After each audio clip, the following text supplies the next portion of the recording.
Hi Ty! Welcome to the Longevity Audit by Hi Ty. My name is Christal Burnette, and today I'm going to be interviewing an individual and ask him questions about his lifestyle to see what his lifespan might be. Now it's obviously just a guess, but it'd be a little fun to see how he lives his life and how in sync it is with the Okinawan aspects of longevity. So can you tell me your name and how old you are and where you're from? Yeah. My name's Jody, but people pronounce it Jody, Judy, whatever is easiest for them to say. Rodriguez, from Brownsville, Texas, the complete opposite of the panhandle for Texas. And I am 24 years old. Yeah. Okay, cool. Yeah. I look older, but I'm definitely not. All right, and you are here on the Longevity Island. So real quick, Right. how did you get over here? I got here through military, through the Marine Corps, volunteering out of the schoolhouse, because it was half of the class was going to come here anyway, so half of us said, why not? All right, so I'm gonna ask you really simple questions. Okay. I just ask that you tell the truth, Okay. and don't be afraid to hold anything back. All right. All right. I will. So let's go with the easiest question first. All right. So how much do you exercise? A lot. A lot. Okay, I would think that someone in the military does exercise a lot. So Yeah. for example, like what? It's changed recently because I had surgery on my shoulder, and I took up different workout partners. So it's varied since from the surgery. It started off with a lot of cardio because I couldn't lift. So cardio twice a day. It was about, I would go for a walk. It was just normal walk until my body could take it because I haven't been lifting for very long, about 2 to 3 years, which is still kind of relatively new, I guess. And so, but I do understand that I can't just throw my body into something like that. Mm-hmm. So simple walk about 30 to 45 minutes, and then do my physical therapy, and then from then go at night, go for like another 20-minute walk after I'm done eating or something like that. And as time progressed after the surgery, I got back into my weightlifting. So that can go anywhere from 2 to 3 hours because my warm-up alone is anywhere from 30 to an hour. Yeah. Only because, coincidentally, longevity is my goal. Yeah, because my shoulder isn't the same, obviously. So I've made sure that is a standing or a priority throughout my routine. So I'll hit the sauna for about 10 to 15 minutes. Then I'll do my easy cardio for 10 to 15 minutes. Then I'll go do my dynamic warm-ups for however long until my body feels good and ready to go. And then I'll go inside the gym and I'll start my warm-up prior to the lift. And so that's what it is now, the lifting portion of it. Because my lifting partner, before he left the island, didn't like to do cardio. So I said, okay, that's fine. I'll just tone it back. So I stopped doing cardio as much. But now I'm getting back into it. Today is actually, I meant to wake up earlier, but I took melatonin last night, and I haven't been sleeping well for the last couple weeks. So that knocked me out. How many grams did you take? Milligrams? I have no idea. Like as the smallest dosage possible that they sell. It's usually 1 milligram. Okay, yeah, sure. Okay, 1 milligram shouldn't knock you out that hard. It might not have been 1 milligram. It was probably like 50 or less. I don't know. It wasn't 50. I wouldn't be able to tell you. I'd have to look at what I'm taking. Maybe it was 5 or 10. Usually that's commonly sold. Oh, okay. But it's not 5 or 10. It's 1, 3, 5 or 10. Okay. Some people take 5, 10, but for many 3 or 1 is enough. Okay. Maybe 2. So I'll definitely have to take a look at that. My measurements are all off. That's fine. But yeah, no, because I fell asleep like at 1 or something like that. I wake up till 10:30. Yeah. Well, I felt great waking up, so I can't complain. Yeah. That's good. But yeah. Yeah, you have a very, very good exercise regimen going on. Try to. That's a try.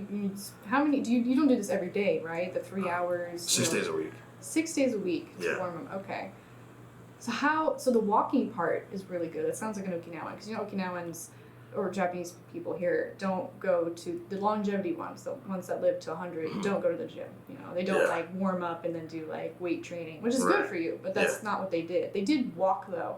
They did a lot of walking, and a lot of people these days don't walk. So hearing that you walk is really good. Yes. Even when you were, you know, you couldn't go weight training and stuff. You would walk. So if you could keep that up. For the next 6, 7, 8 decades, it's actually really, really good to get that habit. Yeah. Especially after eating, you said that's golden. Yeah, because I heard it helps with your metabolism. Yeah. And obviously, the more your body's going, the more you can feed it. So your caloric intake increases, and your calorie or your maintenance calories increases as well. But I didn't do it for the workout. I did it for my mental, because I know that's also a secondary side effect for that. Yeah. All right. So then let's go on to food. What do you usually eat? Oh goodness, you can't expose me like that. So that's also been hit or miss, because a lot of it is just wanting to meal prep, which I don't do anymore. But I keep on telling myself this week. So honestly, anything and everything that I can get. Typically, my mornings I'll just run to the 7-day that we have. I'll grab my protein milk. That'll be about 26 grams of protein, and then I'll sometimes grab my protein cookie, and that's about 16. So that's already 42 grams, and then from there, I will grab my liter of water. You drink 1 liter a day? No more. Yeah, I drink, how much is this? This is 1.5. So they have a different one, and that one's 2 liters. I'll drink at least a bottle and a half of that, which is not enough for the amount that I'm putting out, because like today's workout, I'll be cramping up an hour and a half afterwards. So I try to do at least 2 a day, so 4 liters, I guess. That'll be that, and then, so that's my breakfast. I'm missing something. And little Spam, egg, and rice things. Yeah, I'll take those. Yeah, those are shmoney. And then from there, my lunch. I work out of Hanson, so I'll usually go to their Chili's there, and I'll grab the Chipotle Tex-Mex bowl or something like that. I don't know what it's called. And I'll do. So it's basically just a salad, like a glorified salad, and I'll change it between chicken, shrimp, or chicken and steak, or steak and shrimp.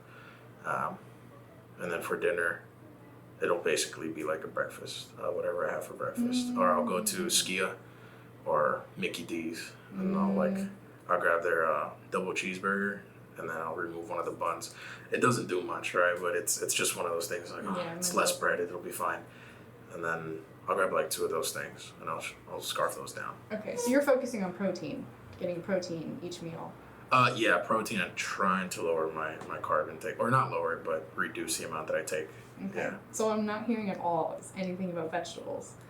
Right. Yeah. So I've actually started to get good at that. Not necessarily vegetables, right, but fruits and stuff, because I know that if I go into something aggressively, a lot of it is getting to know my body and understanding how it is that I can maintain something, right? Because if I just jump into something not fully understanding or not fully liking it, I know I'm not going to stick to it. So I started off simple with my fruits, right? I'll grab like a cup or 2 of the pineapples that they sell at the 7-day, along with my bananas and my apples and all that good stuff. And then I have multivitamins as well that I take. I know it's not good to substitute everything on a day-to-day basis, but if you're getting it in, and then whenever we go out, if there is an option for vegetables, I will usually take it, because it's like, well, it's going to taste better if it's all together. Okay. So I might as well just do that. And might as well. So you have a bit of a resistance to vegetables. Yeah, I would say so. Not knowingly. Yeah. But whenever I do see it, it's like, okay, cool. Because I don't go out of my way for it type stuff. That's one of the things with the military here, is that you're living in a bubble, essentially, and you don't have a farmer's market, on base. You have a commissary, which has vegetables and fruit on the one side, but it doesn't sound like you shop there, because a lot of the individuals usually don't shop there. It's just families, and even if you do shop there, it's quite expensive. Yeah. The markup they do on the vegetables on base, they're vegetables from out here. They just bring them on base and mark up the price. Oh, I didn't know that. So I could see, that kind of not putting it into your daily lifestyle. Unlike, convenience stores here aren't necessarily healthy, Right. but they do have a lot of vegetable options that the Japanese Okinawans, people like me, will take. Whereas I think at the convenience stores on base don't have those vegetable options. Right. I don't limit myself to the commissary though. I think I get my meats from there, or some of my meats from there. I do, whenever I do meal prep, I go off base and I'll go to whatever grocery store that there is out there. Okay. One that I frequent is over Rikon Mall. Well, I don't know if that's what the name of it is. In the mall? In the mall, yeah. Okay, so it's an Eon supermarket. Yeah, A regular Eon supermarket. Okay, yeah. that's one of the biggest. Yes, I've noticed, yeah. So I'll usually go to that one. If not, I'll go to one that's over by Courtney. I don't know what it's called, but it's got 2 doves on it. So that's what I call it, the Dove Store. That's Kamide, right?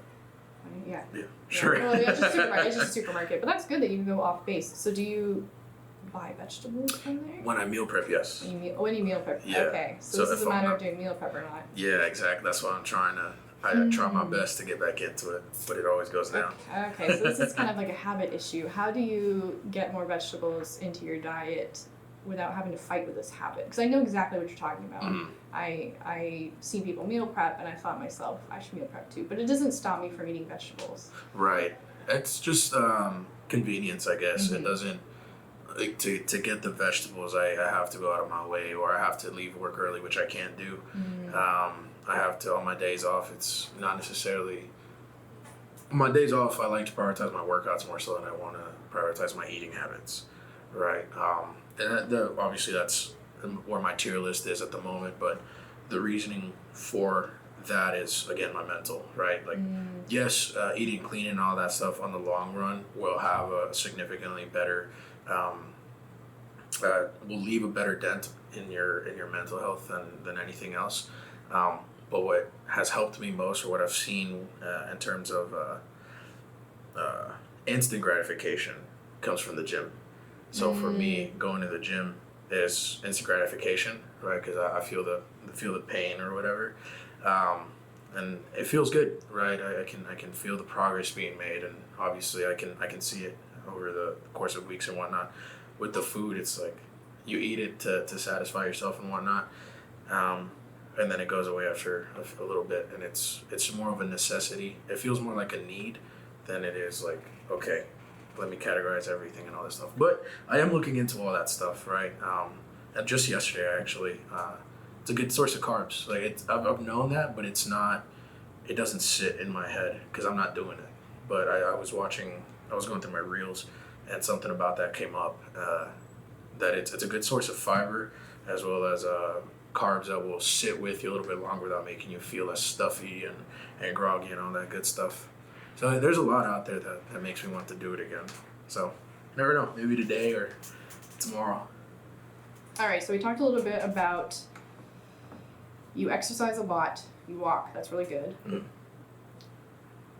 You have decent eating habits. Focus on protein. Yeah. There's a lot of. I have a feeling there's a lot of sugar in that when you do protein. So I know the protein cookies that you're talking about. Yeah. Some of them are vegan. I'm lactose intolerant, so I've tried some of them. I was very happy to see no dairy cookies. Right. So I tried them, and it tastes a little off. It does. It definitely does. But they probably have quite a bit of sugar in them. Also, the protein milk probably has a lot of sugar in it. Yeah. Yeah. So there's probably a lot of sugar, and then you're not focusing on vegetables too much. Right. So, but if you can make a mental effort to get towards that, that would be great. But I mean, there are more important things. Your mentality is actually much, much more important. As long as you're not giving yourself high cholesterol and clogging your arteries and affecting your heart, because you can be the happiest person in the world, but if you're clogging your arteries, you're not going to live past like 65 maybe. Right. Yeah. So, going away from exercise and food, I know a lot of military members here can maybe be alone. So, do you have anyone around you that you eat with or exercise with, hang out with, live with? I would say live with no. But yeah, I think it comes in waves. It comes in waves of people that I mingle with and work out with or eat with and all that good stuff. Yeah. It's not a specific group or anything like that. Okay, so they're just kind of like acquaintances? a little bit more than acquaintances, I would say. I don't want to call them friends because they're still like I work with them, so it's hard to fully call them friends, but I know they're people that I can rely on. Okay, because you're here. How long have you been in Okinawa? 5 years. 5 years. Okay. Are you here temporarily? I leave in a couple months. Okay, so I can see that people come here, leave, come here, leave. Yeah. So that's probably pretty tough. Definitely. And there are other military members. Those friends, acquaintance friends. Yeah. So a lot of those cats are new to me, right? They've been on island for a year at most, and like you said, people come and go. From the people that I came with, I am the last one. I've seen Marines that have gotten to island at the same time that I'm coming back from a course, and they get out of the Marine Corps before I do, right? Like, I think one of my Marines left island a year and a half ago, and I met him a year after I was already in or on island. So it's things like that. It's wild. So it makes it. I don't think I do it on purpose, but I create a distance between me and the people that come. It's not to say that I'm not open to interacting with them and whatnot, but yeah. A lot of people ask me if I have a bunch of military friends, but then I think they could leave me at any moment. Yeah. Within a year to 2 years, and I kind of understand that you don't want to make those connections. I'm not against it. Right. I'm just not openly looking for it. Right. No, definitely. So I live here. Yeah. And I've got friends that are not military, so Yeah. we're here. But do you ever feel like I see often on Facebook people posting about being lonely, like extremely lonely, to the point where some people can get very, very mentally down. Yeah. Do you ever experience that or feel that? Definitely. Yeah. Recently, I think I felt it the most intensely, because I was with someone, and there was a very abrupt falling out, and I didn't know how to handle it because it was a lot of trust that I had put into that person, a lot of care and all that stuff, and whenever she did what she did, it messed me up, and so that's when it was within the month after my surgery as well. So actually, the day that I had my surgery, she was the one that took me to it and brought me back and whatnot. And since then, she had been we'd already been with each other for 7 to 8 months at that point. And she was a good rock. She was a solid rock for me. But I didn't want to talk to her that day, and I called my sister, and she was right next to me, but I didn't feel like I had anybody. So I called my sister, and I broke down, and because it hit the reality of the situation, it just hit me like, oh, I can't lift, I can't run, I can't go to work, I'm going to be rotting in my room, I'm going to be sitting here, I don't know what to do with myself right now. And it's not like, again, I wasn't physically alone, but I didn't feel like I could put that on her, right? And you can always reach out to family, depending on the relationship you have with them. My sister was very understanding and very uplifting, and I needed that at that time. And then June 20th is whenever, things hit the fan, and that's when I was like, dang, what do I do? I don't know what to do. And I would say that's probably the lowest I felt in a very long time. But I'm also not one, it's not that I don't believe in it, but I think people give depression and anxiety too much control in their life, right? And it's not that I don't believe in it, but I don't attribute anything or any failures or any shortcomings in my life to those things, right? If I'm down, I'm down. That's all that it is, right? I know that I'm a resilient individual, and we all are, right? But I know for a fact that I can't come back from something. I know that because that's something that was instilled in us during boot camp and throughout our entire career, right? Like, you're gonna figure it out. Really? That's I didn't know that. That's great. 100%. Really it's like you look to your left and right, you do it for the people next to you, right? Because it's there's mixed feelings about the military, right? A lot of people said it's a selfish environment, right? A lot of people said it's selfless. I think that it's selfish for selfless reasons, right? You have to be, it's kind of like with baseball. You have to be at your best at all times, because if you're not, then like there's nobody in your immediate vicinity that can pick up that slack for you. So if you're not on your best game one day, somebody can make up for that for a brief moment, right? But both of you need to make a constant effort, or all of you need to make a constant effort to continue to bring the team to the next step, right? It's individual effort for the greater good, and that's how I've interpreted my military career, right? Like, you can come back, you will come back. You just got to know how to, and you got to figure out how. Like, that is great advice for a lot of people who don't see a way of coming back. Right. Yeah. Yeah. Or they don't think that there's some way to a solution. A lot of people see it that way. So it's about the perspective, right? You know, Yes. one person can have depression, another person can have depression, but they're two different perspectives. One is maybe going to get better, the other one might not. Mm-hmm. Now, we're not talking about hormonal depression where your brain's just not functioning. We're talking about situational Correct. depression, which Yes. I've experienced as well. I know exactly what you're talking about. One issue among Americans that I've heard from Japanese people that work on base is that Japanese people, when they're depressed, it's terrible here. There's no therapy. Therapy's not a thing. Right. Yeah. People, when you talk about depression, people are like, okay, What is don't that? come near me. And then there's American people where it's, where everyone knows about therapy. Everyone knows about depression. You talk about it. Maybe someone probably has it. But the issue is that Americans will take medicine pretty quickly. Yeah. And so a Japanese person told me that the people that he worked with, one person, his girlfriend broke up with him, and then he just went right on antidepressants. Yeah. I know, man. That's It's sad too, because it's not just medicine; it's alcohol, it's drugs, and I don't understand that whole avenue of things, right? Because my parents did well, I guess, by me, and just completely shunned me away from that. So good on them, I guess, Yeah. right? So I don't know what it takes to do all stuff, but I know that it's not foreign out here, right? Like, drugs are still a thing, and people will go to that and whatnot. If you're in the wrong place at the right time, you'll get your hands on things like that. But that's something that I do preach to my guys.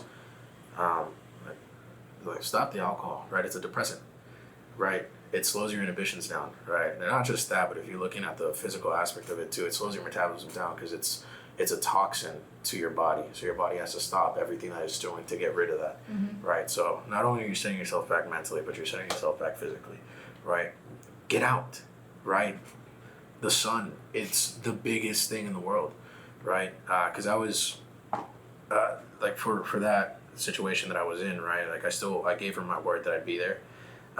And there was a day that she was down. I was like, look, I'm gonna go. I'm gonna go pick you up. We're gonna go get some coffee. We're gonna walk around, and we're just gonna, like, see what the day has to offer. And she was in a bad mood, right? And obviously she felt a little uneasy because of what had happened. But at the end of it, like, we were both good. We had both received some sun. We had both, like, had our laughs throughout that time. Done our 20-minute walks. For the mental clarity and all that good stuff. And we all have our ways to go about it. Some of my guys play soccer, some of my guys lift, some of my guys go snorkeling and all that good stuff. There's a million things you can do before you resort to medicinal drugs and alcohol and all those things. Like, we've all been there, we've all done it at some point in time, right? But it's insanity to go back to something that didn't get you out of there in the first place. Yeah, a lot of people won't go outside. They won't do the walk. They just kind of ruminate inside their room and just let it build up. But actually, listen to what you're saying. That's great advice. And you sound like you actually have somewhat of an Okinawan mindset. Because a lot of Okinawans, longevity Okinawans, they have that mindset. There's a phrase called nankuru naisa, Okay. which means just what will happen will happen. Right. So don't like go crazy. Don't think about it. Don't worry about it. Just what's going to happen is out of your control. So just let it flow. So and depression actually is pretty unknown among the longevity Okinawans as well. When I interview them, I ask them. So I've asked some of them, and what's depression? No, we don't. We didn't have that. They've been through war. Even Yeah. then, they've been through war, and a lot of their siblings and their parents have died, and even then, they maybe it's because the ones that they survived this long, but I would say 99% of them don't have depression, don't speak about depression, and can't really. They can give advice, but they can't give advice from experience. Right. But your parents instilled that in you, so that's actually great. So the way you think is the way they think. And I think too with that is that they don't have the same social norms that we do back in the United States. And like you said, it's not known because nobody really has to talk about it or feels the need to talk about it, which is great. Yeah, some people need to talk and whatnot, but it's become such a norm. And people toss that word willy-nilly. I think it was about 2, maybe 3 years ago that I found myself using it almost as a filler word to describe my downslope. Just any sadness. Yeah, instead of just saying, yeah, I'm just sad, I'm struggling right now. I was like, yeah, I'm depressed.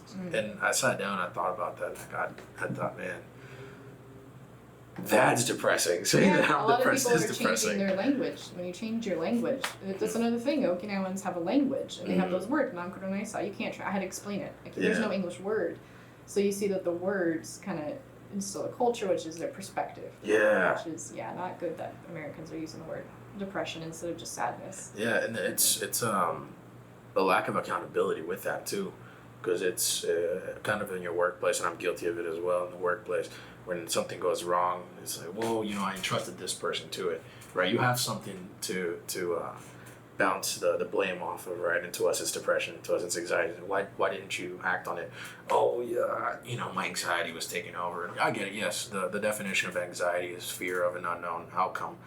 But to what extent can you place the blame on that, right? You've lived, even if you have 15 years of experience, right? It's 15 years of knowing what to do, how to do, what not to do, and why not to do. You just apply it, practice what you preach, or just say screw it and see how the cookie crumbles that time around, and just learn from it. Okay, this is a good way of thinking. So to go from the depression, that route. What about stress? Oh. How do you handle stress? I take breaths actively. Really? So you have mindfulness in there. Thinking about mindfulness with your breathing. Yes, self-awareness is huge, and that bled in from the chaos of boot camp, right? Because that was the first time I'd ever been away from my family, so that's a very stressful environment. All the yelling, all the snotty nose in the morning while you're crying, trying to skull drag and all these good things. Very chaotic environment, and it's a controlled chaos, but we don't understand it as that. We don't see it as that at that time, right? Because there are parameters put in place to keep us safe to an extent, right? Because obviously accidents can happen.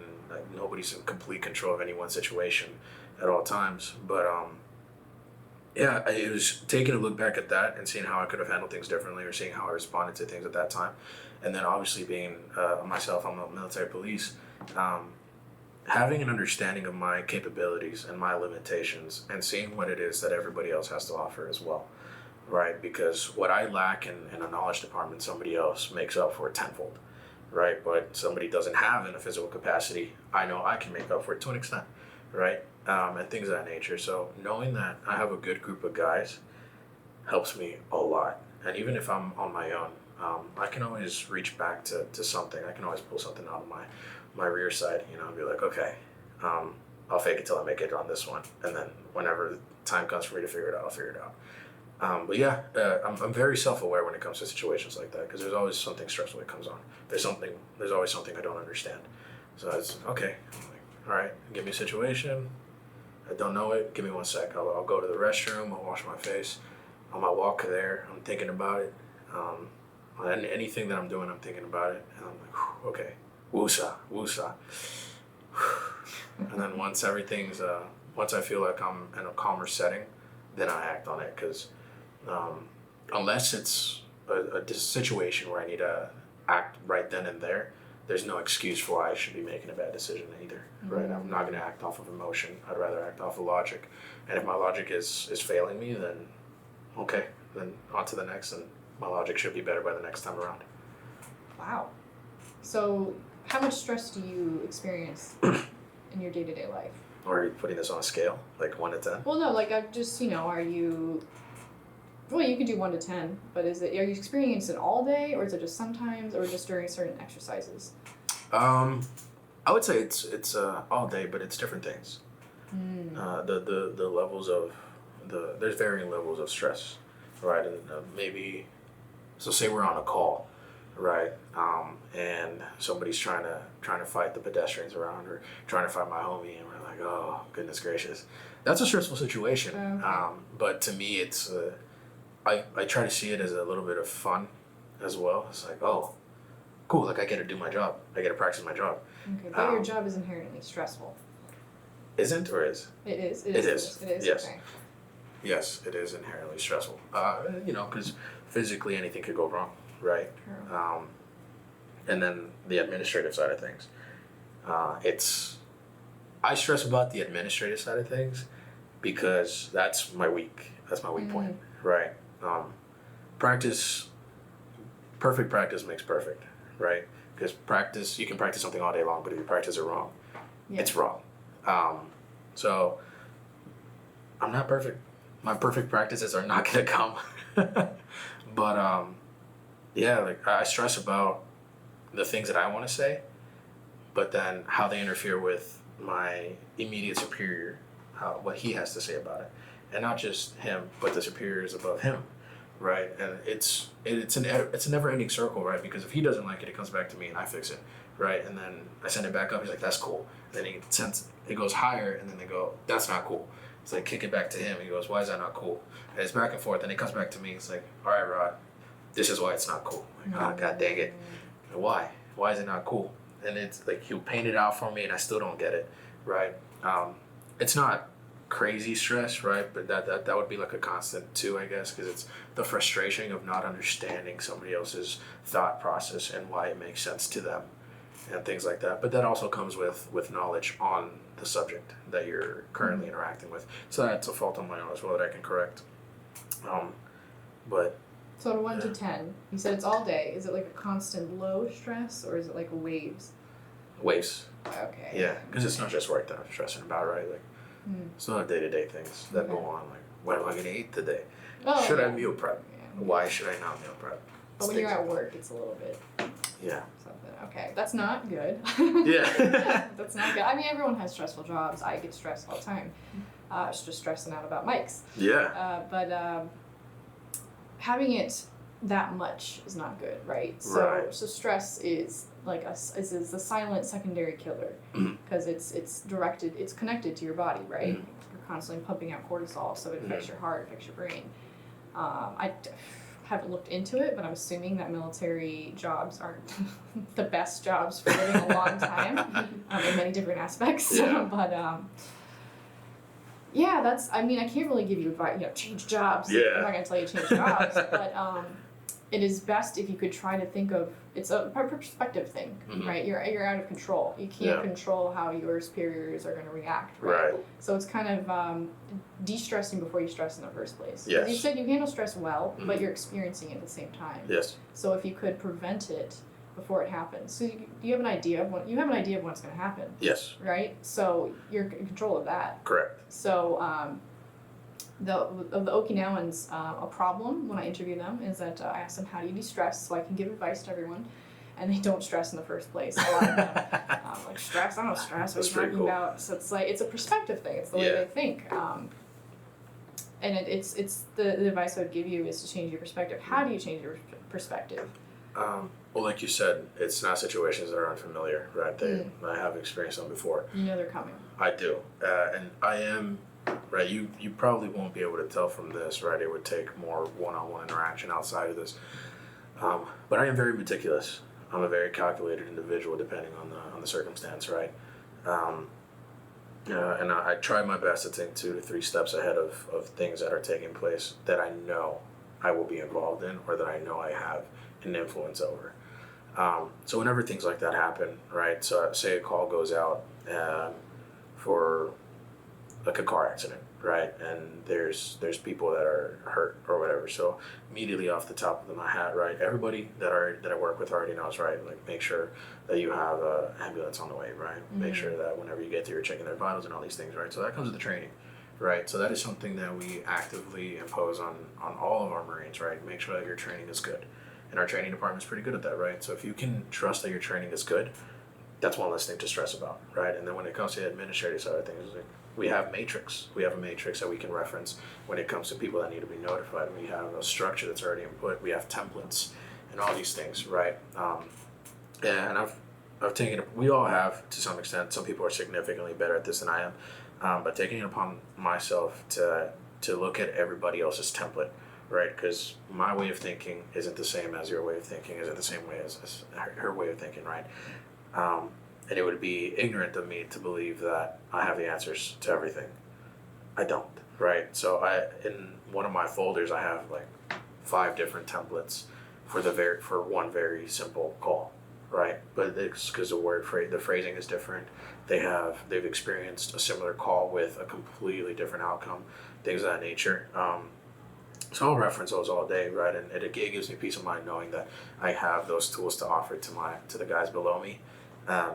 That will facilitate our job and just overall trust, right? I have found that in I want to say in the last month to month and a half, my stress levels have been significantly lower in the workplace, and that just comes with like me trusting my guys more, because a lot of where my stress was coming from. Yeah, a lot of where the stress was coming from was that I felt that I needed to be involved in everything, right? I need micromanaging, right?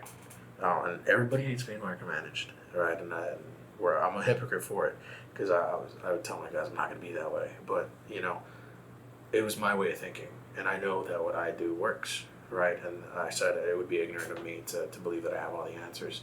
So at some point, it was just one of those things. Let's sit down, let's all talk, right? Let's talk about this case. Let's talk about the situation. How would you handle this, right? And they all have something to say, and it's just sitting down and listening to how they would piece it together and all that stuff.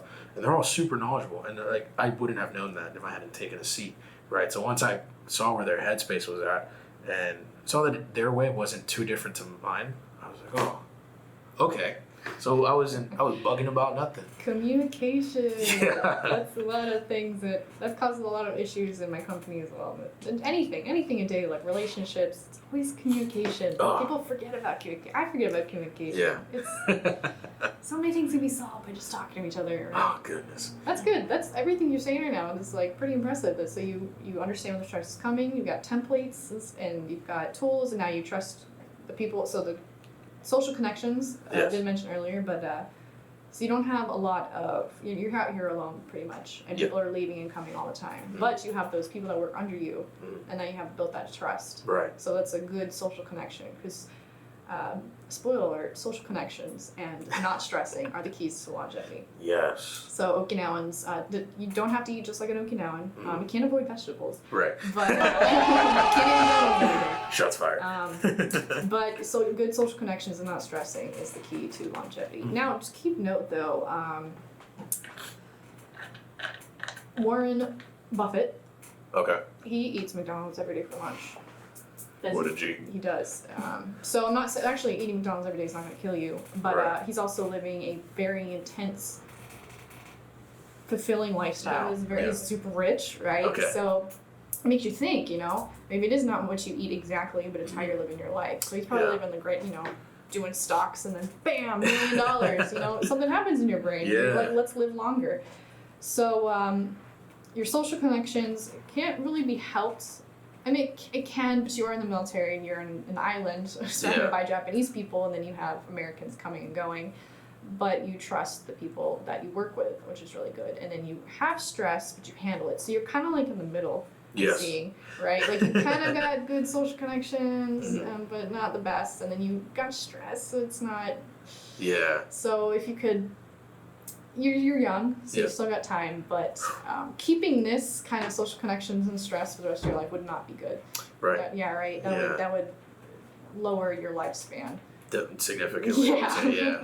And I think that the off time, like today and tomorrow and Sunday as well, I take full advantage of it. Work is not a thing. Work is not a thing. And speaking of social connections, during that time that like after June 20th and whatnot, one of my friends, she's out here with her unit deployed out here. The brightest ball of light that I've had the pleasure of meeting. So she is somebody that I relied on heavily during that time, because on that time I was on leave, right? They had given me 21 days of leave for free, and then I added 35 days of my own, because my plans were different, right? At that time, nothing had happened yet, so my plans were different. And then that happened. It's like, oh my goodness, I have all this time on my hands, and I don't know what to do with it. So I hit her up. We hit each other up like every day, almost. I mean, let's go out. Let's go to the beach. Let's go get some. Like figure out this. There's like a flea market here. They got this bomb food. I'm like, all right, cool. And we go do all that good stuff. And she helped tremendously during that time. Finding people like that. That's Man, I love her so much. I've refrained from using that word, but she's definitely somebody that I'm extremely grateful that I got to meet. She's very true to who she is. She was, fun fact, right? Not without releasing too much. She was homeschooled, so her perception on the world wasn't always influenced by society. Yeah. Right. So she has a very unfiltered thought process, very raw, and it's really blunt sometimes. And it was a culture shock. It wasn't not a culture shock, but it was just a shock to me because she understood the situation. She called me out on my stuff, and I was like, dang dog. Like I've been internalizing and seeing all these things, but when she did that, it was just you needed to hear it. I needed to hear it, and it hit different. And then going to that McDonald's thing, right? I have a friend who's got a hypothyroidism. Okay. Yeah, and she'd been cleaning her diet. She'd been doing all that stuff out here, right? But nothing was working. She was on the medicine for it as well, and it wasn't working. She had lost a few pounds initially, but then it just plateaued and then slowly creeping up. And she was checking her macros, her fiber, her fats, her all that good stuff, right? And none of it was working. And then she went back home, and she kind of just let go of everything, the way that she was dieting, came back like 20 pounds lighter. And one of the key things was that her husband wasn't here for like 6 months or something like that, 6 to 9 months. Or he was in and out, right? They've been married for maybe a little over a year, and they've only actually spent like 2 months together. But one of the things the doc told her is like, dude, you're probably just happy, right? Yeah, like you're. The doctor is telling you your mentality is happy instead of getting you medicine or something. Yes, okay. That's great. Hearing about the social connections and stuff. So it's advice for people that are here that even if people are going to come and go, at least just find a few people and get out there. Don't stay in your room. Don't stay in the barracks. I don't know what they look like. Yeah. Is that what people do? Stay in the barracks? Yeah. Okay, last question, and then we'll wrap up here. Okay. Do you know what Ikigai is? No. Ikigai? Okay, so Ikigai is very hard to translate. If you look it up, the translation or the definition is not going to be correct. It's almost impossible to relay what it is, but essentially, and for the sake of speaking English right now, is that it is your purpose in life, or something that keeps your drive. Now, it doesn't have to be, and it can change throughout your lifetime. So it doesn't, and it shouldn't, I'm going to say this, but it's not going to be other people. It has to be something within yourself. So a lot of people say, my Ikigai is my kids. But that's separate from you. They're going to be living their own lives. And you need something that makes you feel fulfilled. So it could be a goal. So for example, my Ikigai is spreading Okinawa longevity to the world as much as I can. Yeah. So do you have something like that?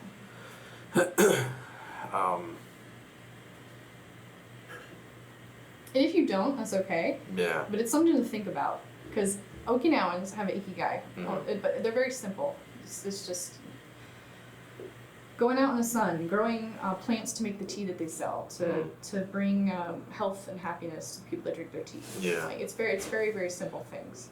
Yeah. I'm glad you said that it's very simple and that you gave those examples, because I do think a lot of us tend to go for the deeper end of the pool. Like, fulfill everything that I've never fulfilled. Yeah. Just, human.